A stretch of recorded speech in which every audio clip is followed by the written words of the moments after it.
So here we have the Ford Fiesta on an 18 plate. I'm going to start off by showing you around the outside of the car, and then we'll hop in and run through some controls on the inside.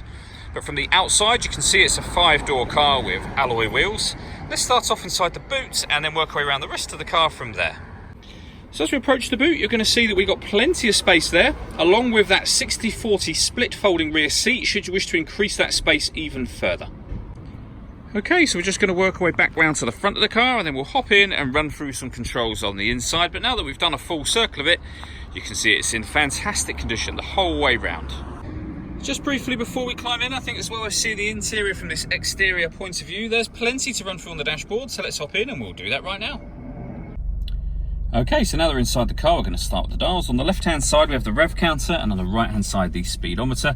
In the middle at the bottom, we've got the fuel gauge and coolant temperature gauges, and above that, the trip computer, which also includes the total miles for this car of 15,798. You can change the information that's displayed in this section using buttons on the steering wheel. There's various different menus available to you, as you can see as I cycle through them, and some of them include your fuel economy, so trip computer information, or a digital readout for the speedometer, which is particularly handy. The buttons I was using to do that are these ones just here. We've got stereo controls beneath that and voice activation for the phone. And on the left-hand side of the steering wheel, cruise control and speed limiter, and further stereo controls along the bottom just there. Over in the center is where you will pair your phone, amongst other things. Search for your vehicle on your device and select it once it is found. And just follow those instructions on screen.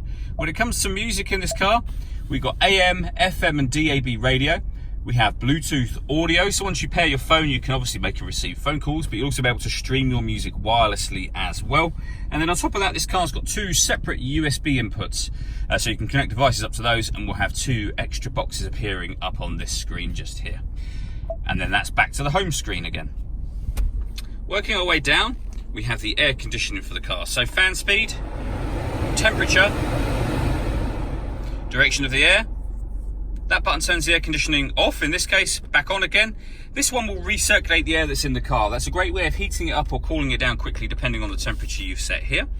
We've got a heated rear screen and a proper heated front screen as well. Under that we have a 12-volt charging socket, USB input, a 5-speed manual gearbox. We've got eco mode for the car. This one turns off traction control, and this will turn off stop and start. So this car is designed to cut out when it's stationary in traffic, which will save you fuel. Hit that button to turn that system off. All that leaves me to say is thank you for taking the time to watch this video. If you'd like to come and see the car in person and have a test drive, please feel free to call any of our MJA sites. We'd love to hear from you soon.